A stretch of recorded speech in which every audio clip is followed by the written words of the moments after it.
সবার সঙ্গে দেখা করে তো আরো ভালো লাগে। সবাই খুব ভালো মানুষ। ভালোবাসার রং কেমন হবে? হ্যাঁ বন্ধুরা, আমরা এমনটাই দেখতে পারবো শুধু তোমারই জন্য সিরিয়ালের আগামী সপ্তাহে এমনটাই দেখতে পারবো বন্ধুরা। তো বন্ধুরা, গল্পের শুরুতে আমরা এমনটাই দেখতে পারি, রাহি হ্যাপি হোলি বলে তিতলিকে, মানে তার বোনকে জড়িয়ে ধরে বলে হ্যাপি হোলি বোন।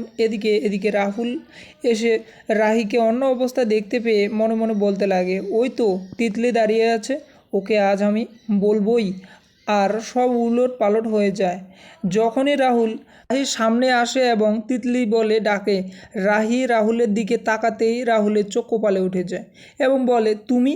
আর ঠিক তো ওই সময় কেউ একজন ধাক্কা দিয়ে তারা দুজনকেই ফেলে দেয়। এদিকে রাহি আর রাহুল ওই সাইডে থাকা জলের মধ্যে পড়ে যায় এবং সব কিছু জামা কাপড় নষ্ট হয়ে যায়, রাহুলের হাত কেটে যায় এবং এটা দেখে রাহি রাহুলকে বলে ওঠে যে তোমার হাত কেটে গেছে, রক্ত পড়ছে। এই বলে নিজের ওড়না ছিঁড়ে রাহুলের হাতটা বেঁধে দেয়। তুমি বলো যে তুমি অন্য কাউকে ভালোবাসো, তবু কেন বারবার আমার সামনে এসে দাঁড়াচ্ছ?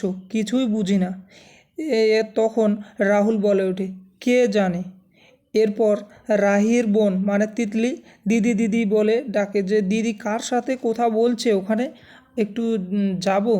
এরপর তিতলি ওখানে আসে এবং দুজনকে দেখে অন্যরকম হয়ে যায় তিতলির মুখটা, আর রাহিও বুঝতে পারে।